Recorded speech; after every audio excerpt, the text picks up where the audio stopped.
পোশাক শ্রমিকদের 18 দফা দাবি মেনে নিয়েছে বলে জানালো শ্রম মন্ত্রণালয় সচিব। এর ফলে এখন থেকে মাতৃত্বকালীন ছুটি 120 দিন ও দৈনিক হাজিরা বিলের সাথে আরো 225 টাকা করে পাবেন শ্রমিকরা। মঙ্গলবার সচিবালয়ে শ্রমিক ও মালিকের যৌথ বিবৃতির অনুষ্ঠানে তিনি এসব কথা বলেন। সচিব আরও জানান, কারখানায় স্থিতিশীল পরিবেশ ফিরিয়ে আনতে 18 দফা দাবি মেনে নেওয়া হয়েছে। তিনি মন্তব্য করেন, বিগত সরকারের আমলে শ্রমিকদের দাবিয়ে রাখা হয়েছে। এ সময় সবাইকে কাজে ফেরার আহ্বান জানানো হয়। আশ্বাস দেওয়া হয়, ন্যূনতম মজুরিকে কেন্দ্র করে শ্রমিকদের বিরুদ্ধে সব মামলা প্রত্যাহার করা হবে এবং ক্ষতিপূরণ দেয়া হবে।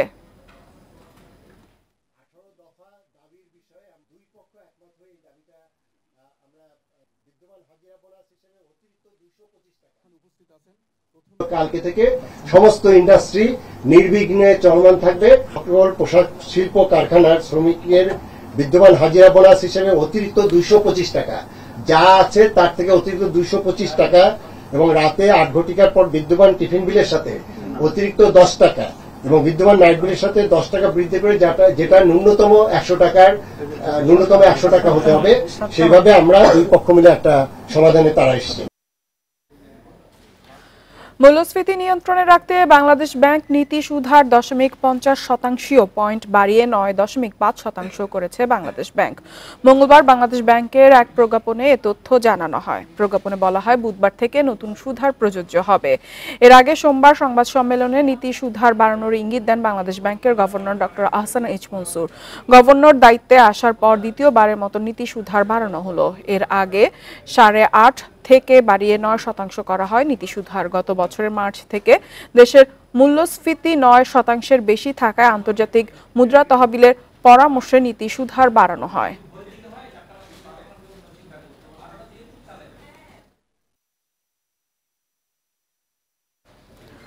আয়কর নথিতে 1,500 কোটি টাকার সম্পদ দেখিয়েছেন দেশের শীর্ষ শিল্প গ্রুপ বসুন্ধরার 5 মালিক। তাদের মধ্যে সবচেয়ে ধনী বসুন্ধরার প্রতিষ্ঠাতা আহমেদ আকবর সোবহানের বড় ছেলে সাদাত সোবহান, আর ঋণ বেশি সায়েম সোবহান আনভীরের। তাদের কারোরই ব্যক্তিগত গাড়ি নেই। এনবিআর এর কেন্দ্রীয় গোয়েন্দা সংস্থা সিআইসির প্রাথমিক অনুসন্ধানে উঠে এসেছে এসব তথ্য। দেশের অন্যতম বড় শিল্প গ্রুপ বসুন্ধরা আবাসন, ভোগ্যপণ্য, জ্বালানি সহ নানা খাতে বিনিয়োগ বিস্তৃত করেছে পারিবারিক মালিকানাধীন গ্রুপটি, যেখানে কাজ করছেন হাজারো কর্মী।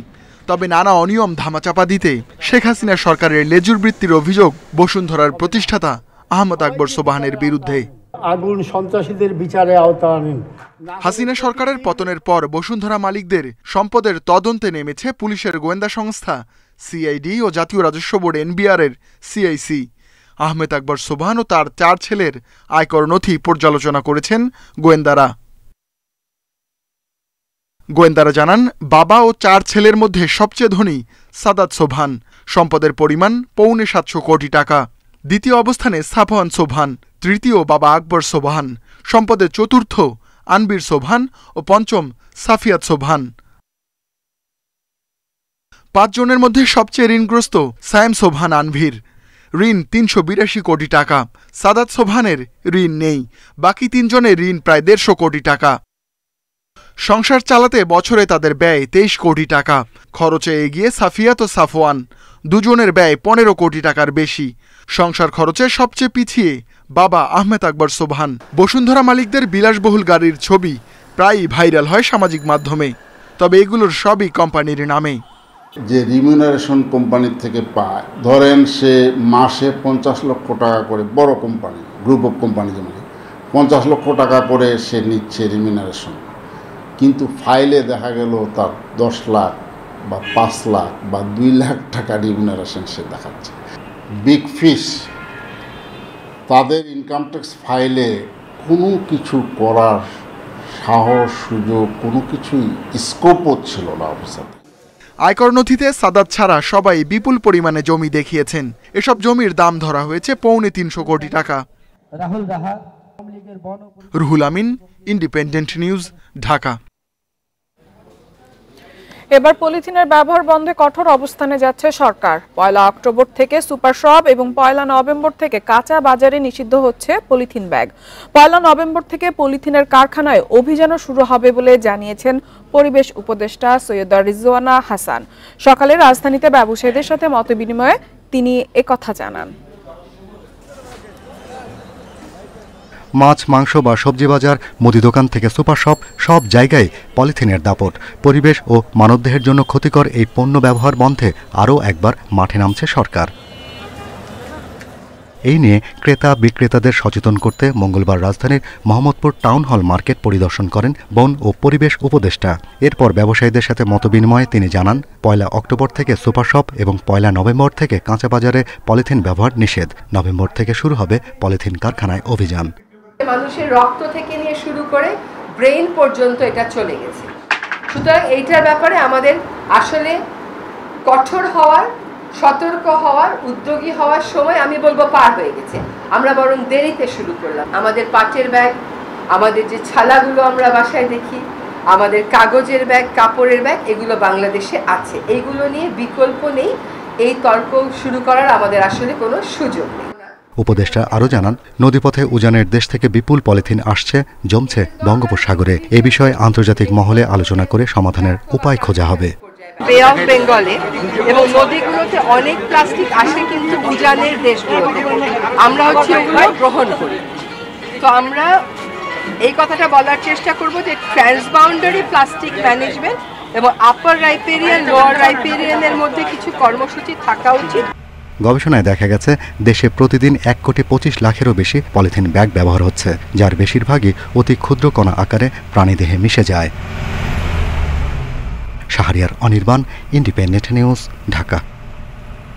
শেয়ার বাজার কারসাজি নিয়ে আবারও আলোচনায় cricketer Shakib Al Hasan. Paramount insurance কোম্পানির শেয়ার কারসাজির দায়ে সাকিবকে 50 লাখ টাকা জরিমানা করেছে নিয়ন্ত্রক সংস্থা বিএসইসি। মঙ্গলবার বিএসইসির কমিশন সভায় এই সিদ্ধান্ত নেওয়া হয়। একই অভিযোগে শেয়ার বাজারে আলোচিত ব্যক্তি আবুল খায়ের হিরু সহ মোট 7 ব্যক্তি ও প্রতিষ্ঠানকে 1,63 লাখ টাকা জরিমানা করা হয়।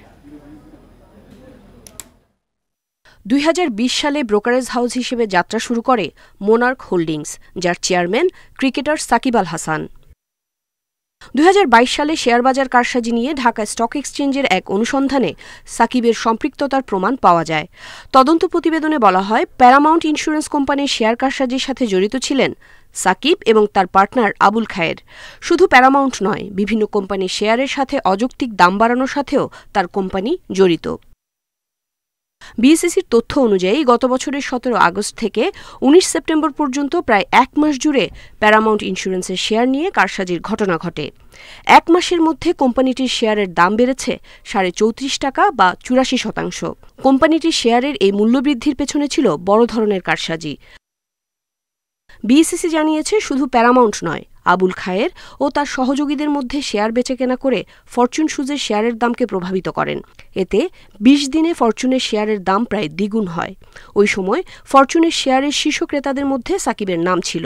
তিনি তার বিও অ্যাকাউন্টের মাধ্যমে 35,30,000 শেয়ার কিনেছিলেন এবং একই সময়ে 3,83,000 শেয়ার বিক্রি করেছিলেন।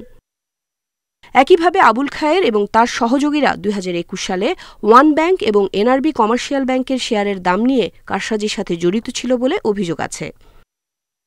প্যারামাউন্ট ইন্স্যুরেন্স কোম্পানি লিমিটেডের শেয়ার লেনদেনে কারসাজির মাধ্যমে জনাব মোহাম্মদ আবুল খায়েরকে 25 লক্ষ টাকা, জনাব সাকিব আল হাসানকে 50 লক্ষ টাকা জরিমানা করা হয়। এবার শেয়ার কারসাজির দায়ে সাকিব আল হাসান সহ 7 ব্যক্তি প্রতিষ্ঠানকে জরিমানা করা হলো।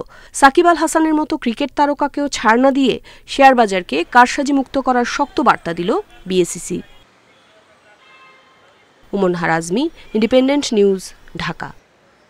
এবারে জানাবো বিশ্বের প্রধান মুদ্রার সাথে টাকার আজকের বিনিময় হার। দর অপরিবর্তিত যুক্তরাষ্ট্রের ডলারের বিনিময় হচ্ছে 120 টাকা, দর বেড়েছে যুক্তরাজ্যের পাউন্ডের বিনিময় হচ্ছে 168 টাকা 27 পয়সা, ইউরোর দর কমেছে, বিনিময় হচ্ছে 140 টাকা 2 পয়সা, দর অপরিবর্তিত ভারতীয় রুপির বিনিময় হচ্ছে 1 টাকা 45 পয়সা।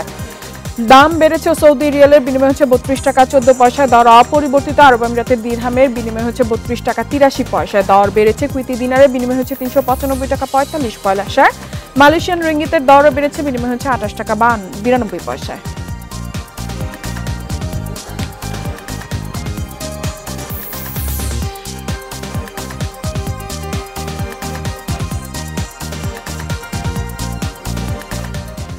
আর এই ছিল অর্থনীতি স্বাধীনের আজকের আয়োজনে। ইন্ডিপেন্ডেন্ট টেলিভিশনের সব খবর আরও জানতে চোখ রাখুন ফেসবুক, ইউটিউব এবং এক্সে। আমন্ত্রণ আমাদের পরবর্তী সংবাদে।